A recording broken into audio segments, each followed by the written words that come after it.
The magical farm sim RPG Fields of Mistria is out now in early access, so get prepared for your enchanting new adventure with some useful tips and tricks.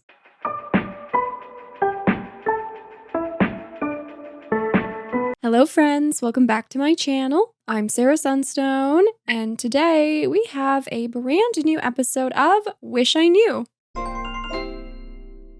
the show where I give you tips, tricks, how-tos, and spill secrets about all of our favorite games. In today's episode, I will be sharing 50 beginner tips and tricks across 17 different categories in the game to get you started on your adventures in Fields of Mistria. This will help guide you through your first moments and days in the game, but will also allow you to discover much of the exciting and special content for yourself. Do keep in mind that this title just launched into early access, so some aspects of the game might change with the future updates to come. Also, please go ahead and shine the lovely like button if you appreciate these types of videos, and make sure you're subscribed with your notifications on for more Fields of Mistria content. But otherwise, without any further ado, let's get right into it.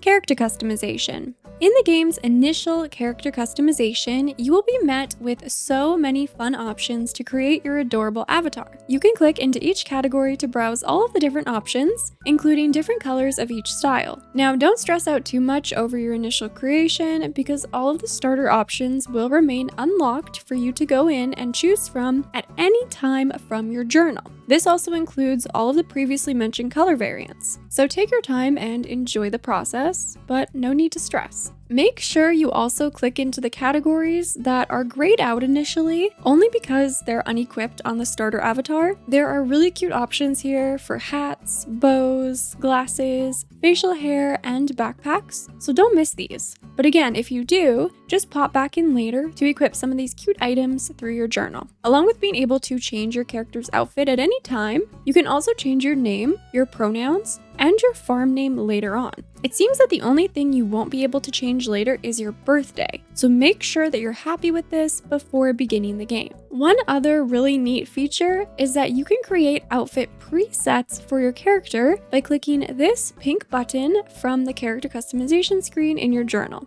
Here you can add up to 8 of your favorite looks that will be saved for you to swap between at your convenience. So you can be ready for any situation, any occasion. Talk about style on the go. Starter house. While you can opt in for a mini tour of your starter house when you first move in, there are some additional details that are important to know about the features found here. First of all, the purpose of the diary next to your bed, which isn't explicitly explained unless you interact with the item, is actually to save the game at any time. So you can save partway through the day without having to go to bed and end the day entirely. Plus, when you go to load up your save, it will indicate whether you last ended by saving partway through the day with your diary or by ending the day and going to sleep. This can be helpful for getting back into your flow, and it also allows you to create multiple save files of the same farm. Overall, I just love this save feature. It's really great to not have to lose your progress if you don't have time to finish off a day. Also, you do start off with a calendar, and once you meet the townsfolk, their birthdays will show up here, which is useful information to have for being prepared with birthday gifts. You can also see when the town's seasonal festivals are running, but the game will also provide reminders for you at the beginning of each day. This includes those birthdays and festivals, but also for Friday nights at the inn and markets, which we'll talk about later. Essentially, the game does a really good job at making sure you're not going to miss out on anything. You just have to be paying attention. You can also turn on the fireplace, which isn't a functional feature, but it's just one example of the cute little ways that you can interact with objects out in the world. And although this feature doesn't offer anything other than vibes, you might discover that other things do offer some fun surprises. So I recommend interacting with whatever you see around the world, and don't be shy. Useful settings.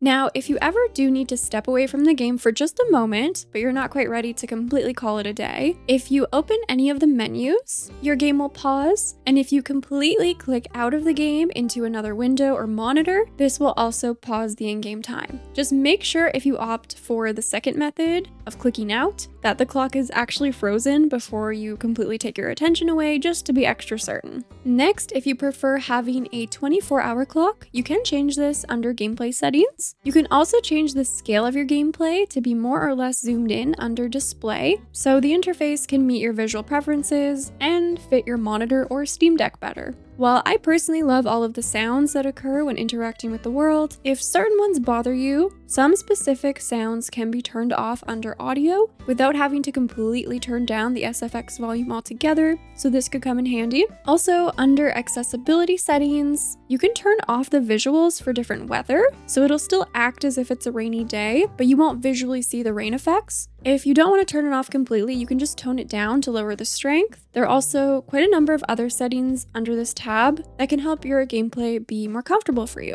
So be sure to take a look here. If you do happen to get stuck out in the world somewhere, don't panic. Just visit the Move to Free Location setting and click Move. This will teleport your character to a safe place. You can also rebind any of your keys under controls to meet your preferences and comfort. But one really useful thing that you can add that isn't set by default is to have the option of clicking and holding for tool usage. It's found right here where it says Use Tool Repeated, and just bind this to your left mouse button or whatever the equivalent is for your interact key. Once you do this, you can click once and hold to repeatedly use your tools. I also personally adjusted the scroll direction for navigating my hotbar because the default was opposite to what I'm used to in my muscle memory for other games with this mechanic. But again, everything is completely up to your personal preferences, so play around with this section of the settings however you see fit. Movement mechanics. One of my favorite things about Fields of Mistria is how fun it is to get around in the world. You can actually jump, which is so fun, but it's also actually useful. Usually in farming sims, I recommend clearing walking paths on your farm to avoid getting stuck on your way home. But in this game, you can just hop over the debris. You can also hop off ledges to take shortcuts, as well as over fences. And once you unlock mining, you can jump over gaps and rocks to get to the resources that you really want to prioritize collecting. Not only can you jump, but you can also swim. This is so useful for taking shortcuts as well, and even discovering areas that are only accessible in this way, like a little island off the beach where you can actually find resources. While you're swimming, if you spot one of these dark blue spots in the water, you can approach it and dive. When you dive, you'll be able to find resources, creatures, artifacts, and maybe other surprises. So keep your eyes peeled and have fun swimming, diving, and jumping around the world. Acquiring tools.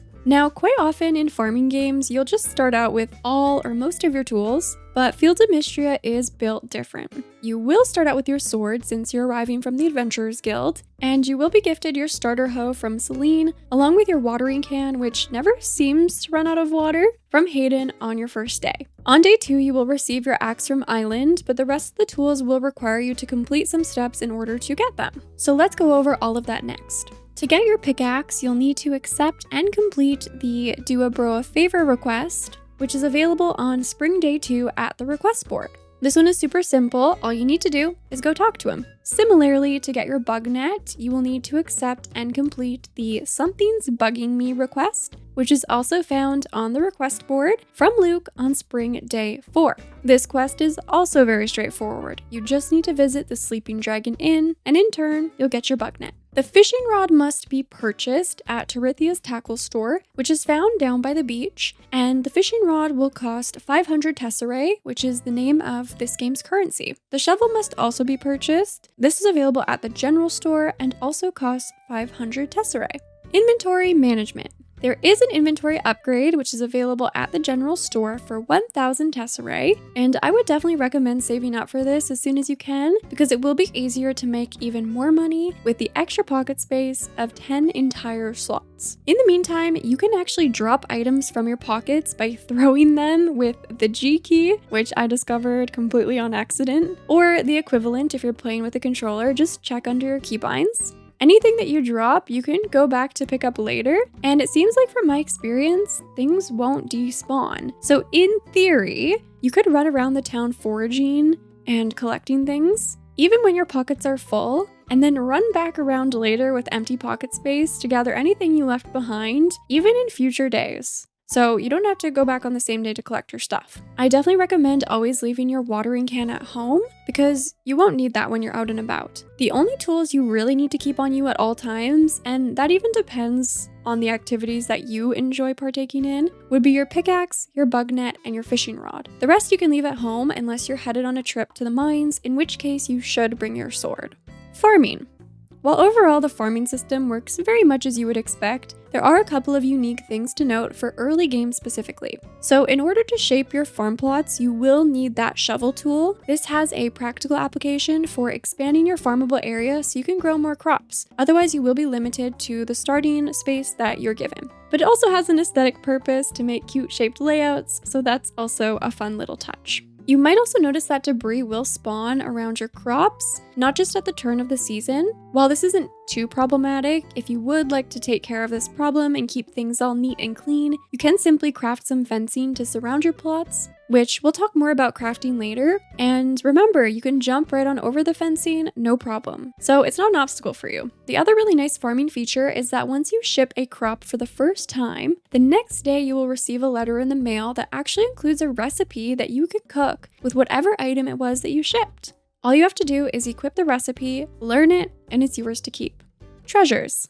As you roam around Mistria, it's important to keep your eyes peeled for these little dig spots, and trust me, they are super easy to miss. Once you spot one, you can hit it with your pickaxe or use a shovel if you have one, and from these spots, you can find useful resources and artifacts that can be donated to the museum. There's even an entire dig site hidden on the western portion of the map, which took me a while to discover. If you visit this area every day, you can easily find guaranteed dig spots. Plus, there's even a skill perk that you can unlock, which will make one additional dig spot available per day. Crafting. The crafting system in Fields of Mistria is also quite unique, because you will do so primarily through stations found around town, at least until you create your own stations at home. The most convenient crafting station is found right near the center of town, though there is also one out by the carpenters. There's also a forge where you can craft upgraded tools by the blacksmiths, located here on the map, and you can also cook at the Sleeping Dragon Inn in their kitchen until you're able to get one of your own. Do keep in mind that crafting will actually require in-game time from your character, so you won't be able to queue up a recipe and just leave it. You have to actually be there. You have to actually do the work yourself. There are some skill perks that can reduce crafting time, which you can look into. You could also opt for purchasing certain items instead of crafting them, depending on your priorities, or you can wait until you've done everything else for the day that you need to do and spend the time then. But if you do this, just be careful that you don't start crafting too late in the day or you're likely to pass out. One of the best things about the crafting system in this game is that the stations pull from your chests at home, so you don't have to have the materials on you to actually be able to use them. The game uses a global inventory system. However,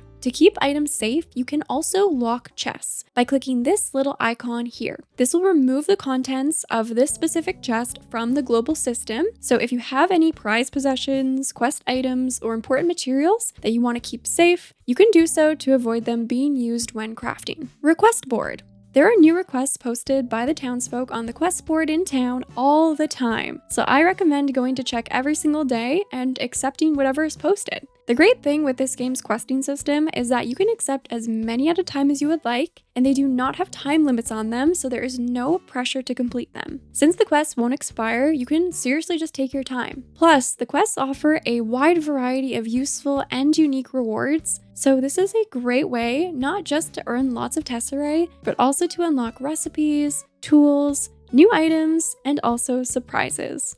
Museum collections. Part of the journey towards revitalizing the town of Mistria is filling the museum with collections. When you discover a new item that can be donated to the museum, it will have a clear icon to indicate so, because while many items can be donated, some can't be. So having this indicator is super helpful. You know right away if it can be donated or not. You'll also know right away whether or not you've already donated it, because a check mark will be added once you've done so. Even further, you can browse everything that you've collected in the world, along with whether or not the items have been donated recorded in your journal's almanac, so you can easily keep track. When you donate new items to the museum, it will indicate how close you are to completing different sets, both in terms of how many items are missing and the overall percentage. Plus, if you browse the museum wings, it will give you hints at what is needed overall based on the silhouettes, along with the next reward you'll receive for completing an individual set. A special note is that in this game, you actually need to donate some of your seasonal crops, so keep this in mind and plan accordingly. Town rank.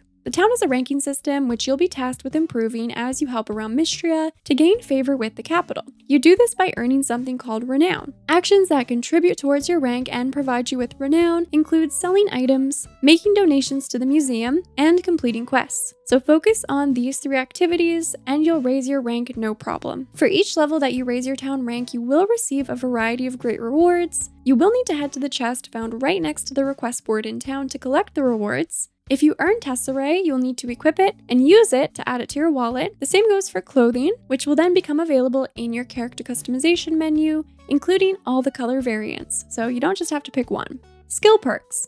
On the night of Spring Day 2, you will have a strange dream in which you speak with Calderis, the dragon, who will grant you with the ability to sense essence in the world. You will need to collect this essence as you participate in your daily activities, including farming, fishing, mining, and more. The essence shows up as tiny purple orbs, which you can see much more clearly at nighttime or on rainy days, but will appear at a random chance with each activity, regardless of the time of day or weather. Once you've gathered enough essence, you can offer it to one of the dragon shrines in exchange for skill perks. There is one shrine found on your farmland, which encompasses categories of farming, fishing, archaeology, cooking, ranching, woodcrafting, and blacksmithing, and another one that will be unlocked later on, found in the mines, which offer perks for mining and combat. You will unlock new tiers of perks when you reach level 15 and level 30, and you don't need to unlock a certain number of skills from any one tier before being able to unlock those higher tiered options. So if you do want to save up your essence for the higher tiered skills and skip some of the lower ones, you totally can. It just depends on what you're looking for help with. So browse through all of the skills and read through the descriptions, see which ones would benefit you and your unique playstyle the best, and go from there. The one perk I would recommend redeeming, regardless of your interests, would be the Sunken Secrets perk from the archaeology category, which will unlock the ability to find sunken artifacts from dive spots. So this unlocks like a whole new category of artifacts to find that can be donated to the museum, which is useful for working on your museum collections and also finding treasures.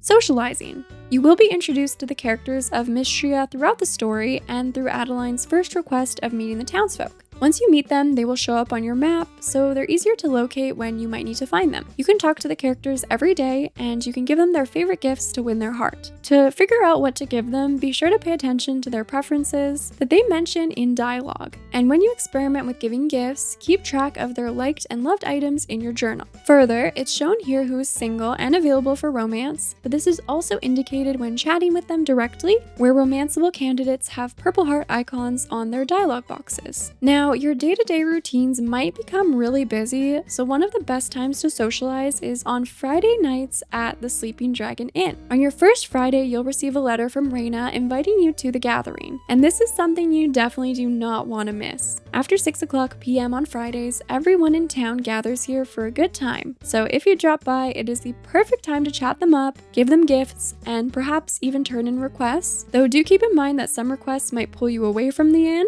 and you'll have to return to continue socializing. It's so fun to immerse yourself in the world and spirit of Mistria's community and follow along with some stories taking place between the characters on a weekly basis. Shopping.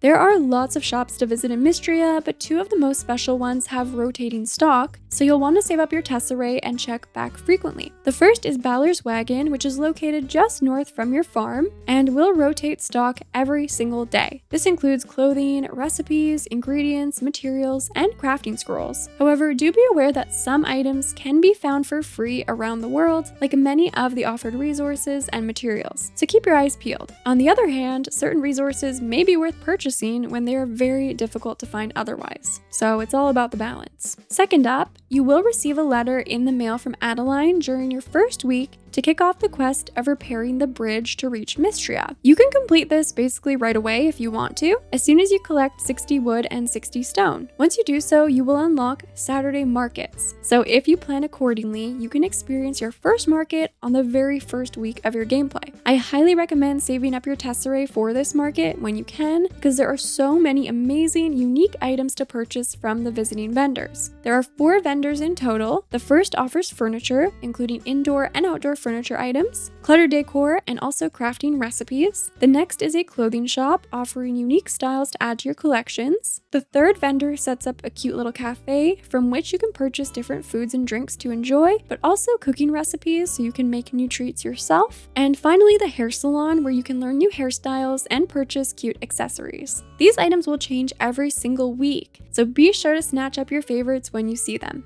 Stamina. Fields of Mistria does have a stamina system, but there are many ways to replenish it. Of course, the more obvious methods are by simply ending the day and going to sleep, by eating foods, or by purchasing tonics from the clinic. But there are other lesser known ways that you can especially take advantage of in early game. Once per day, you can stop in at the Sleeping Dragon Inn for a fresh and free bowl of soup, rewarding 20 stamina points. Simply head over to the fireplace, interact with the soup pot, and it's yours. Do keep in mind that you will automatically consume the soup. You can't take it with you to go, so make sure your stamina isn't already full when you do this and has dropped at least 20 points for maximum benefits. There is also Juniper's Bathhouse, where you can fully replenish your health and stamina in exchange for 100 tesserae. But in early game, there is actually a way to unlock 5 free baths and other surprises by completing Juniper's Stinky Stamina Potion request. This quest should become available on Spring Day 5 on the request board and just requires a single lilac to complete, which can usually be found on the western portion of the map near this chicken shrine. There will also be other ways to replenish stamina that you will discover as you explore and progress the game, but this should be good to get you started for the early days.